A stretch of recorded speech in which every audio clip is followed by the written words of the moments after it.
আসসালামু আলাইকুম, আমি সুমিত বলছি ক্যানাডা টরন্টো থেকে। বাংলাদেশ বা বাংলাদেশের বাইরে থেকে আপনারা যারা যেই যেখান থেকে আমাকে দেখছেন সবাইকে জানাই আমার আন্তরিক শুভেচ্ছা ও অভিনন্দন। আমার একজন প্রিয় সাবস্ক্রাইবার, আমি ওনার নাম বলতে চাই না, উনি আমাকে একটা খুবই ইম্পর্টেন্ট কমেন্টস করেছে যে সুমিত ভাই স্পেসিফিক ওয়ার্ক পারমিট সম্পর্কে কিছু বলেন।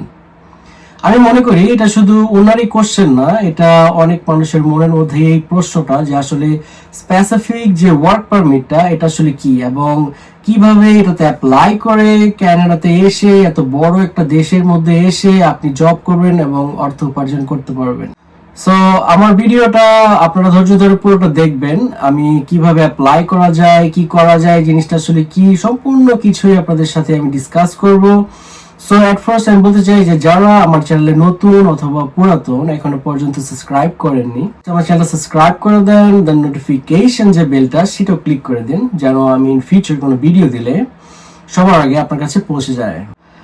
স্পেসিফিক ওয়ার্ক পারমিট এটা হচ্ছে যে এমন একটা ওয়ার্ক পারমিট যেটা আপনার একটা নির্দিষ্ট এমপ্লয়ার এবং নির্দিষ্ট সময়ের জন্য আপনি বাংলাদেশ বলেন বা বিভিন্ন দেশ থেকে, আপনি যে কোনো দেশ থেকে অ্যাপ্লাই করে এখানে এসে আপনি সেই এমপ্লয়ারের আন্ডারে জব করবেন একটা নির্দিষ্ট সময়ের জন্য।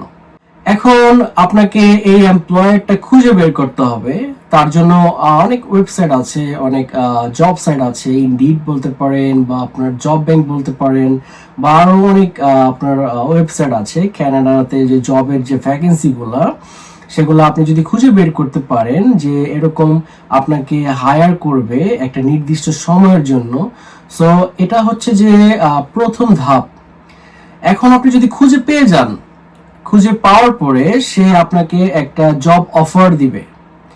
জব অফারটা দেওয়ার পরে সে আপনাকে এই দেশে যে আপনি আসবেন, এই দেশে আপনি যখন আসবেন আপনার মূলত যেটা দরকার সেটা হচ্ছে যে LMIA। এটা সম্পর্কে হাজার হাজার ভিডিও আছে, অনেক মানুষ বানিয়েছে, এটা আপনারাও জানেন। কেমন, এটা নিয়ে আমি আর বিস্তারিত কিছু বলতে চাই না, শুধু এতটুকু বলবো যে একটা পজিটিভ LMIA আপনাকে সেই এমপ্লয়ার দিবে।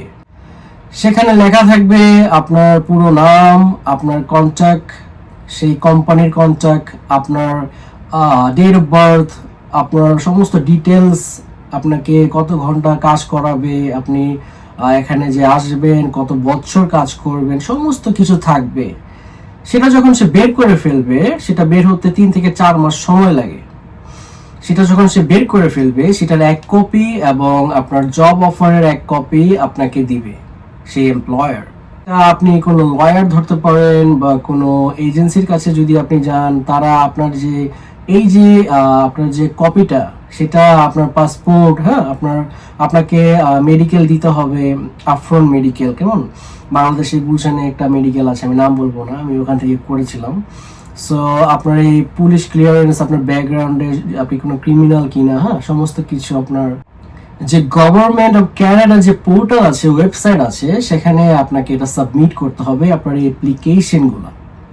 অ্যাপ্লিকেশনগুলো সাবমিট করা হয়ে গেলে আপনাকে আরো অনেক ধাপ পার হতে হবে। আমি এগুলো সংক্ষেপে বলছি কারণ আমি বড় ভিডিও বানাতে চাই না। কেমন, আমি শুধু আপনাকে বলতে চাচ্ছি যে আসলে স্পেসিফিক যে ওয়ার্ক পারমিট, এটা আপনি অফেন বলতে পারেন যেটা একটা ক্লোজ ওয়ার্ক পারমিট। আপনার ওয়ার্ক পারমিট দুইটা, একটা হচ্ছে ক্লোজ, একটা হচ্ছে আপনার ওপেন। ওপেন হচ্ছে আপনার যারা স্পাউস ভিসাতে আসে তারা অনেক অনেক জায়গায় কাজ করতে পারবেন, কিন্তু আপনি যদি ক্লোজ ওয়ার্ক পারমিটে আসেন, স্পেসিফিক ওয়ার্ক পারমিট আপনি আসেন, আপনি একটা নির্দিষ্ট জায়গায় একটা নির্দিষ্ট মালিকের আন্ডারে একটা নির্দিষ্ট সময়ের জন্য আপনি সেখানে জব করতে পারবেন। আদারওয়াইজ আপনি অন্য কোথাও যদি জব করেন সেটা আপনি লিগ্যালি পারবেন না, আনলিগ্যালি আপনাকে হ্যান্ড ক্যাশে জব করতে হবে। সেটা পরে আমি আপনাকে অন্য সময় বিস্তারিত একটা অন্য ভিডিও বানাবো। আজকের এই ভিডিওতে শুধু স্পেসিফিক ওয়ার্ক পারমিট সম্পর্কে বলছি। আপনি বলতে পারেন যে আমি জব ব্যাংক বা ইনডিটে একটা জব ম্যানেজ করে ফেললাম, হ্যাঁ, এরপরে কি ধাপগুলো, সেগুলো তো সুমিত ভাই আপনি বললেন না, আপনি সরাসরি চলে গেছেন যে অ্যাপ্লিকেশন সাবমিটের মধ্যে। সেগুলো নিয়ে আমি আগে অনেক ভিডিও বানিয়েছি। তো এই ভিডিওতে আমি আপনাকে সংক্ষেপে বলে দিই, যদি কোনো ব্যক্তি, কোনো এমপ্লয়ার আপনাকে চয়েস করে, পছন্দ করে আপনার যে পেপারস গুলো আছে, যেমন আপনার যেখানে জব করেন সেখানকার ক্লিয়ারেন্স সার্টিফিকেট হতে পারে, আপনার ওয়ার্ক এক্সপিরিয়েন্স গুলো হতে পারে, হ্যাঁ, আপনার ভালো সুন্দর করে সাজানো গোছানো একটা কভার লেটার থাকতে পারে, আপনার রেজিউমে থাকতে পারে, হ্যাঁ, আপনি সমস্ত কিছু সেই মালিকের কাছে সেন্ড করে দিবেন পিডিএফ আকারে, আপনার পাসপোর্টের কপি, হ্যাঁ। এরপরে উনি দেখে পছন্দ করে যদি মনে করে যে না এই প্রার্থী যোগ্য প্রার্থী, হ্যাঁ, আই ওয়ান্ট হিম বা আই ওয়ান্ট হার,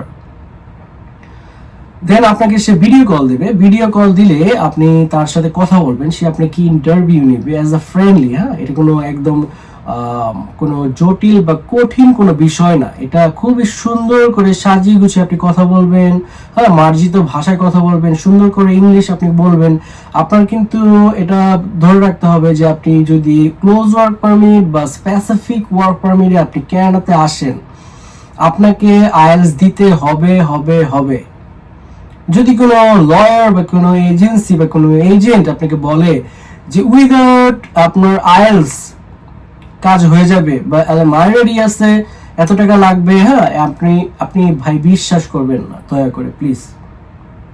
সেটা সেটা প্রতারণার প্রথম জাল আপনাকে সেই টোপ টাচে দিবে, কেমন। এখানে আপনার আইএলটিএস ছাড়া কিচ্ছু হয় না। আপনি যদি এখানে ক্লোজ ওয়ার্ক পারমিটে এসেও পড়েন, একটা সার্টেন টাইমে আপনার যখন এক্সপায়ার হয়ে যাবে, যখন আপনি রিনিউ করবেন, তখন আপনার আবার আপনাকে সেই আইএলটিএসটা দিতে হবে। আপনি পেপার বেস দেন, আপনি কম্পিউটার বেস দেন, আপনি সেলফিপ দেন, আপনি যেটাই দেন আপনাকে দিতে হবে, আপনার লাগবে সেটা। যদি আপনি পিআর এর জন্য অ্যাপ্লাই করেন, আপনার এক্সপ্রেস এন্ট্রিতে যে আপনার নাম্বারটা সেটা যদি আপনি গেইন করতে চান, আপনাকে অবশ্যই ক্যানাডিয়ান ইকুইভ্যালেন্সি প্রুভ করতে হবে। ইসিএটা তো অবশ্যই বাংলাদেশ থেকে আপনাকে দিয়ে আসতে হবে।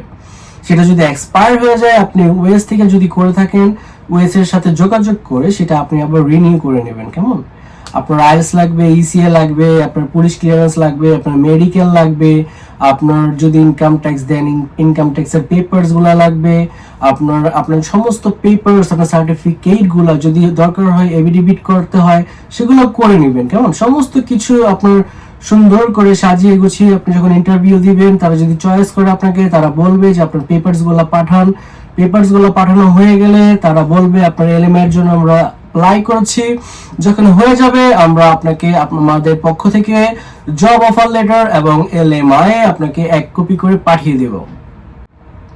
দেন হয়ে গেল। এরপরে আপনি বায়োমেট্রিক দিবেন। বায়োমেট্রিক দেওয়ার পরে 54 ডেজ এর মতো এটা আসলে সময় লাগে। এটা ভ্যারি করে আপনার কান্ট্রি প্রতি। যদি ইন্ডিয়াতে আপনি যদি দেখেন, সেখানে কিন্তু আরো অনেক বেশি সময় লাগতে পারে, কেমন। আপনি বাংলাদেশ থেকে যদি আপনি করেন, আপনার বায়োমেট্রিক দেওয়ার পরে, বায়োমেট্রিক দিলেই কিন্তু আপনার যে ভিসা হয়ে যাবে তা কিন্তু না, কেমন। বায়োমেট্রিক দেওয়ার সময় আমি আগেও বলছি, সবসময় দেখবেন যে হাতে যেন মেহেদি বা কাটা ছিঁড়া না থাকে, হ্যাঁ। সুন্দর করে যাবেন, বায়োমেট্রিক দিয়ে আসবেন। এরপরে আপনার পাসপোর্ট সাবমিশনের জন্য আপনি আবার ফি দিবেন, অ্যাপ্লাই করবেন। পাসপোর্ট সাবমিশন করার পরে আপনার এখন 20 দিন 25 দিনের মধ্যে অনেকের ভিসা হয়ে গেছে। পাসপোর্ট সাবমিশনের পরে স্ট্যাম্পিং এর জন্য একটা ফি লাগে, সেটাও আপনি দিবেন। এগুলো আমার গত ভিডিওতে আমি বলছি, যারা আমার গত ভিডিও দেখেন নাই, এই ভিডিওতে আমি শর্টকাটে আপনাকে বলে দিচ্ছি। এরপরে আপনি চেষ্টা করবেন যে আপনার যে পাসপোর্ট সেটা কিন্তু অ্যাটলিস্ট 2 বছরের বেশি যেন মেয়াদ থাকে। কারণ আপনাকে যদি স্পেসিফিক ওয়ার্ক পারমিটের জন্য অ্যাপ্লাই করেন, ভিসা পাওয়ার আপনার যদি আশা থাকে ভাই 2 বছরের ভিসাটা যদি দিবে আপনাকে, কিন্তু আপনার পাসপোর্টের মেয়াদ আছে 1.5 বছর, তাহলে তো হইল না, ঠিক না। তো ঠিক আছে, ভালো থাকেন, সুস্থ থাকেন। ভিডিওটা যদি ভালো লাগে অবশ্যই একটা লাইক করে দিন।